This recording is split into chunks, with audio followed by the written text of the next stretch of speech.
Topic po natin tungkol sa high blood pressure at paano ibababa yung blood pressure kahit hindi umiinom ng gamot. Okay?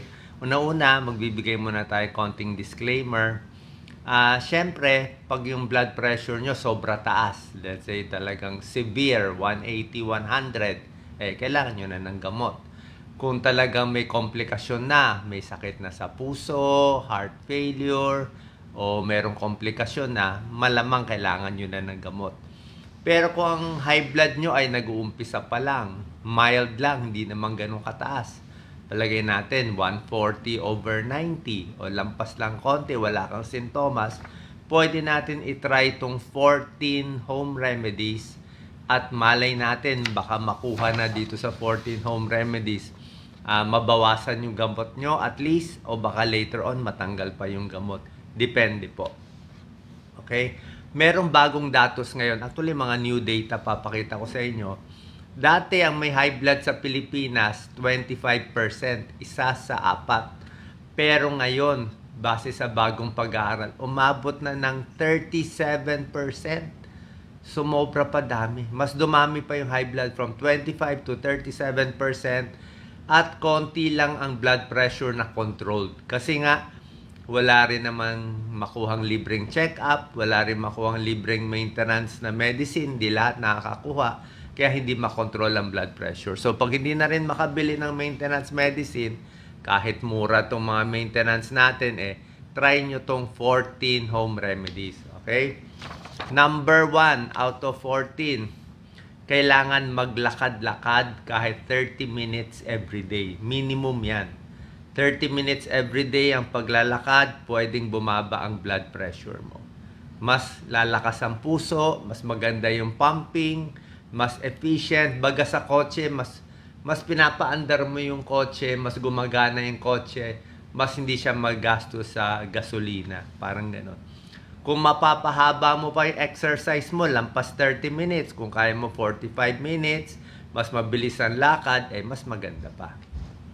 Number 2, yung alat talaga babawasan. Reduce sodium intake. Anong ibig sabihin ng reduce sodium intake?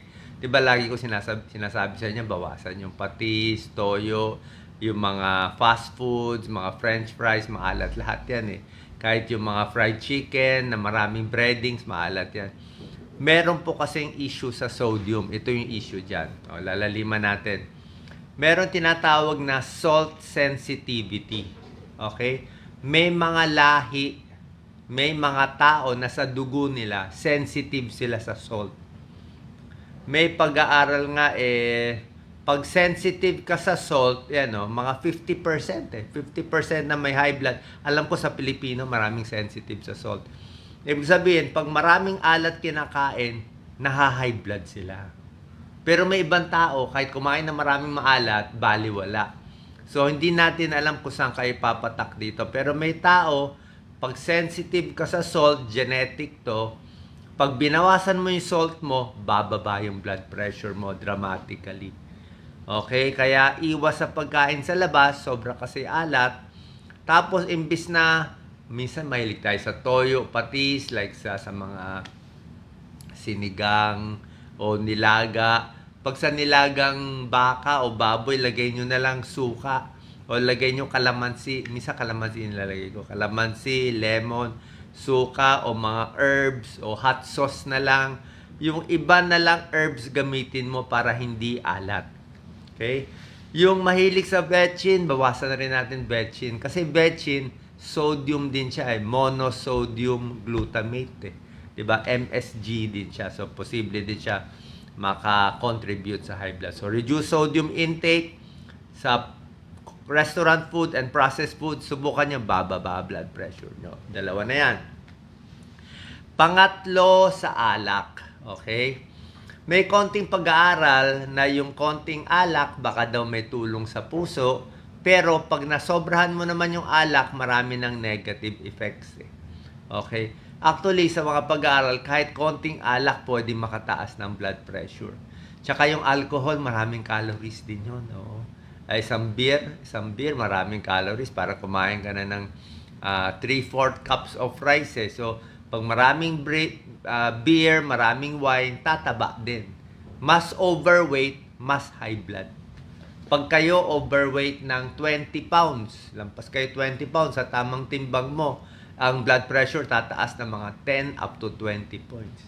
O mamaya, tip natin, lose weight. So, drink less alcohol. O kung pwede, tigil na lang. Number 4, ito hindi nyo alam.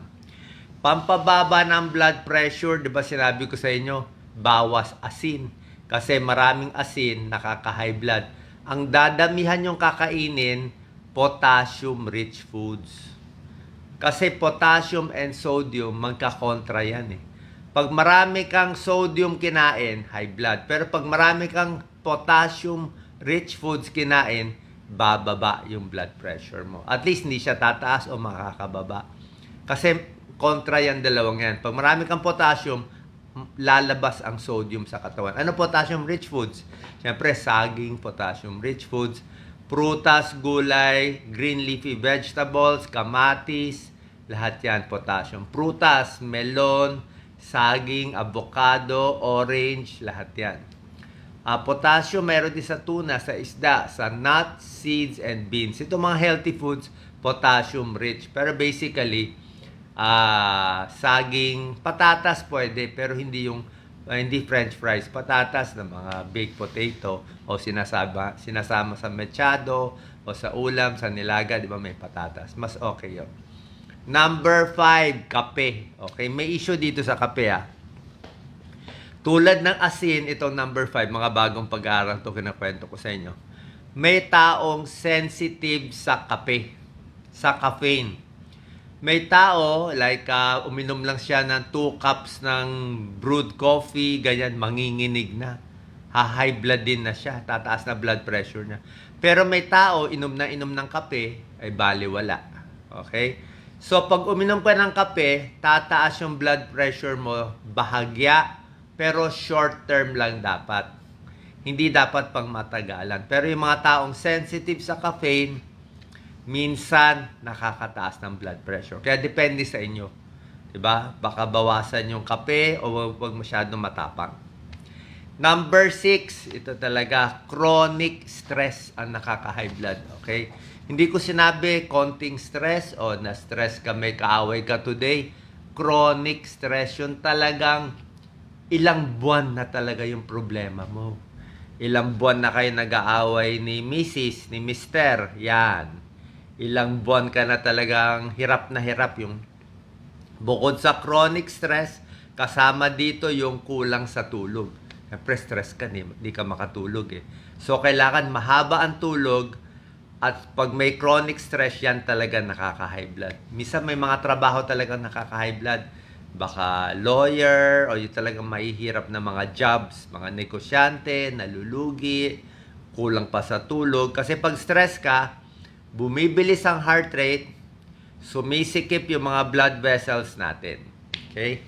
So, ano nakakababa ng stress, blood pressure? Mag-open kayo ng YouTube o music. Maghanap kayo ng relaxing music. Diba? Maraming music doon, yung mga piano. May pag-aaral yan. Yung mga calming, relaxing music nakakababa ng blood pressure. Okay? At another tip, pang iwas sa chronic stress, baka magalit kayo dito sa tip ko, bawas trabaho. Okay? Ayun talaga bawas trabaho. Pero syempre, bawas trabaho, bawas pera, bawas kita. Pero naman, mas healthy ka naman. So, bahala na kayo mag-balance. Gaano karaming trabaho gagawin na kumikita pero hindi naman maha-high blood. Doon lang tayo sa sakto. Number 7 out of 14, lose weight. Papapayat talaga tayo. Tulad na sinabi ko, pag pumayat kayo ng 10 pounds, pag overweight kayo, bababa blood pressure mo ng 5 to 10 points. Ganong karami. Tapos pag sinabay mo pa yung losing weight sa pag-exercise, mas maganda. Yung mga ugat natin, mas lumuluwag, mas nag-expand, mas mabilis yung puso mag-pump ng dugo, mas maganda daloy ng dugo. Pagka sa traffic, nawawala. Gumaganda daloy ng traffic sa katawan. Number 8, ito, sigarilyo. Sigarilyo talaga, stop smoking. Kasi bawat hit mo na sigarilyo, check mo blood pressure mo, tataas talaga. Diba? I mean, kailangan pa ba explain to? Nakakasira ng ugat, nakakos ng heart attack, heart disease, cancer, tsaka high blood. Kasama to. Kaya nga pa nagpapacheck kayo ng BP, dapat hindi kayo nanigarilyo, hindi uminom ng kape. Kasi pag pumunta kayo sa, mag-abroad kayo, papacheck kayo ng BP, sigarilyo, kape, iwas muna, kundi mataas makukuha ng blood pressure. Number 9, ito, bagong pag-aaral. Matatamis na pagkain at mga carbohydrates. Nakaka-high blood na rin daw. Bago to. Diba dati alam natin, asin lang masama. Ngayon, pati mga matatamis. Soft drinks, iced tea, sugar beverages, kahit mga fruit juice. Fruit juice na hindi prutas, prutas maganda, pero yung mga juice lang na matatamis, nakita nila naha-high blood ang kabataan. Yung mga teenagers, sila naha-high blood sa pagkain at pag-inom ng matatamis. Donut, lahat ng mga cream, sugar at refined carbohydrates, kanin, white bread. Nakita nila pag white bread parang mas nakakataba. Pero pag wheat bread, a little better. Carbohydrates din. Mas maraming kanin, mas konting ulam, mas naha-high blood. Kaya pag binawasan mo yung kanin, mas maraming ulam, mas maganda rin daw. Okay? Siguro overweight eh. Siyempre, high sugar, mas tataba ka, tataas ang blood pressure. Number 10. Ito medyo mahal tong number 10 eh. Pero ito kasi may pag-aaral talaga. Lahat ng berries. Kaya kung meron kayo sa abroad ng berries o sa Pilipinas, sa Baguio, strawberry. Strawberry, very healthy. Sa abroad, kung mga overseas workers natin, makakuha kayo ng blueberry, cranberry. Yan talaga yung mga high antioxidant. Sa lahat ng prutas, baka sila yung talagang top of the line eh. Kasi itong mga berries na to, strawberry and the rest, sobra daming polyphenols, maganda sa puso, mababawasan ng stroke, heart attack, diabetes, malaking tulong talaga. Kahit high blood, nababawasan din yung high blood dito.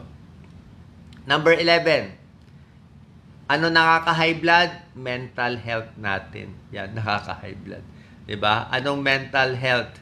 Dapat mas nagdarasal, mas nagdi-deep breathing, mas kalmado, mas meditation. Ito may pag-aaral to May pag-aaral yung deep breathing technique, yung tinuturo ko sa inyo. Hahawakan ng tiyan, lagay yung kamay sa tiyan. Tapos, pag huminga ng malalim, kailangan lumalaki yung tiyan. Hinga malalim, palakihin ng tiyan. Lumalaki ang tiyan, pigil. Hindi dapat lumalaki ang dibdib pag humihinga. Lumalaki ang tiyan. Kasi diaphragmatic breathing yan. More air. Tapos ang breathing dapat mabagal na mabagal. Bilang 5 hanggang 6 seconds. Hinga malalim, mabagal na mabagal. Pigil, mga 4 seconds. Tapos exhale, mas mabagal pa. Kung kaya mo papagalin ng mga 8 seconds. Ganyan. So, mabagal ang hininga, babagal yung heart rate, bababa yung blood pressure. Maraming pag-aaral yan. Kaya merong mga ibang mga expert, di ba, yung mga naga-underwater sila, kaya nila pabagalin yung heart rate nila, pababain yung blood pressure nila. Utak lang ang gamit nila. Deep breathing, meditation, bababa yung blood pressure. May mga research yan. Number 12, calcium-rich foods. Okay? Bukod sa potassium-rich foods, yung mga may calcium maganda rin. Kasi may pag-aaral na, hindi pa naman ganun ka-clear to, pero yung mga low calcium, mababa sa calcium, mas na high blood. So, ano mga calcium-rich foods? Siyempre, may mga isda na may calcium, low-fat milk, yogurt, tokwa, sardinas. May mga gulay din, mga green leafy vegetables, may calcium, di ba? So, ito mga calcium-rich foods, pwede. Calcium supplement, pwede naman. Okay? Pwede naman. Kaya lang yung calcium supplement, may pros and cons eh. Siguro, ako, uminom ako ng calcium supplement, pero hindi everyday. Siguro mga twice a week, 3 times a week. Kasi may pag-aaral din, pag supplement na baka masyadong high dose, baka lang daw may side effect. So, nagiinom ako pa konti-konti lang. Pero sa babae, parang kailangan ng calcium, di ba, sa buto. Pag tumatanda, kailangan. Kaya calcium-rich foods, low-fat milk, pwede yan. Or mga yogurt, pwede rin yan. Or tofu. Number 13, bawang. Di ba? Oh, nalagay ko ba sa huli yung bawang? Bawang, di ba? Pwedeng konting luto ng bawang, pwede makatulong konti sa blood pressure. Pero konti lang nabababa ng bawang eh. Sa pag-aaral, parang 3 points lang eh. 3 to 4 lang. So, pag blood pressure mo, 160/100, bababa ka ng 3. Konti lang. 156. Pero ang pagkaing maraming bawang, okay naman. Konting luto lang para hindi mawala yung benefit. Pero syempre, ingat din sa tiyan. Maraming bawang masakit sa tiyan. So, bawang, good for cholesterol, good for the blood pressure. Sama ko na rin dito sa number 13, mga fish oil supplement. Pwede kumain ng isda. Isda, maganda sa puso. Pero yung mga fish oil supplement, pareho din yun. Okay, maraming pag-aaral yan, omega-3 fatty acids. Maganda sa puso, para regular antibok, kasi isda pa rin naman yan. Gusto mo, isda mismo, pwede rin. And number 14, ito pinakamaganda, combination ng lahat. Diba? Ito yung pag kinombine mo lahat, pinakamaganda. I-lifestyle change mo na, may exercise ka na, diba? Bawas ka pa stress, bawas alat ka pa, di ka pa naninigarilyo, okay pa mental health mo, hindi ka na stress, maganda tulog mo, diba? Timbang mo mababa. Pag kinombine mo, pwede talaga bumaba ang blood pressure. Basically, yung more kain talaga sa bahay. Less kain sa labas. Kasi pag restaurant food talaga, medyo talaga. Maalat talaga gawa nila. Super alat. Mga noodles, mga iba pa maalat.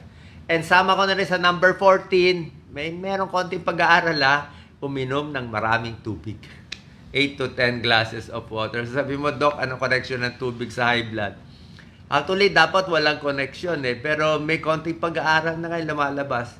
Pag dehydrated ka, parang mas hirap yung katawan.